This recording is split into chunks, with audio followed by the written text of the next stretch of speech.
এরা তাদের অন্তরে গোপন রাখে, যেটা আপনার জন্য প্রকাশ করে না। অর্থাৎ এরা বাহ্যিকভাবে বেশভূষায় তো পাক্কা মুসলমান, কিন্তু ভিতরগতভাবে এরা আসলে মুসলমান নয়।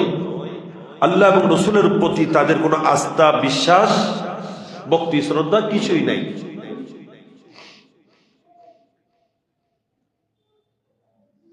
কারণ একজন ইমানদার, একজন মুমিন সব সময় আল্লাহর উপর বিশ্বাস রেখে, আস্থা রেখে, রসুলের প্রেম মহব্বত নিয়ে এরা আল্লাহর রাস্তায় জিহাদ করবে। বিজয় হলো আল্লাহ শুকরিয়া আদায় করবে। কোন রকমের শাহাদত হলে, কারো শাহাদত হয়েছে বা কেউ আহত হয়েছে, এতে বিচলিত হবে না, অস্থির হবে না, এটার উপর আপত্তি করবে না, বরং ধৈর্য ধারণ করবে, ধৈর্যের সাথে মোকাবেলা করবে। এবং এটাও আল্লাহর পক্ষ থেকে একটা পরীক্ষা হিসেবে মানবে, জানবে। এটা হচ্ছে ইমানদারের শান। বিজয় আসলো, ভালো গনিমতের মাল হাতে আসলো, তখন খুশি হলাম। আর একটু ব্যতিক্রম কিছু হলেই আল্লাহর ব্যাপারে যেমন তেমন মন্তব্য করলাম। এগুলা একজন মুনাফিকের চরিত্র, এগুলা কখনো মুমিনের চরিত্র হতে পারে না।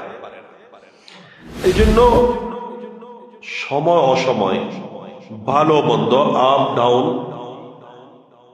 প্রত্যেক কিছুতে থাকে। পরিস্থিতি সবসময় একরকম হয় না। মানুষের জীবনেও সবসময় সুখ থাকে না, সবসময় সুস্থতা থাকে না।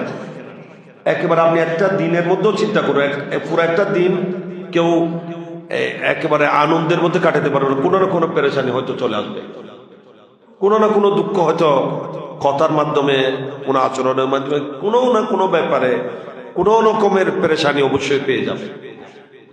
সবসময় একরকম চলে না। এখানে মুমিন আর মুনাফিকের পার্থক্য। পরিস্থিতি নিজের পক্ষে হলে তো আলহামদুলিল্লাহ, একটু ব্যতিক্রম হলে আজেবাজে মন্তব্য করা, এটা হচ্ছে মুনাফিকের চরিত্র। নাউযুবিল্লাহ মিন যালিক।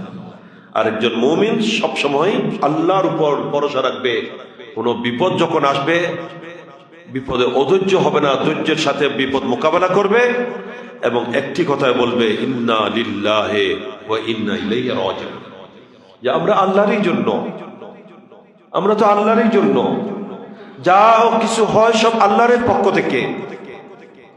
লা ইউসিবানা ইল্লা মা কাতাবাল্লাহু লানা, আমাদের পৌঁছবে না ওই কিছু, কোনো কিছু, শুধু ওইটাই পৌঁছবে যেটা আল্লাহ আমাদের জন্য লিপিবদ্ধ করেছে।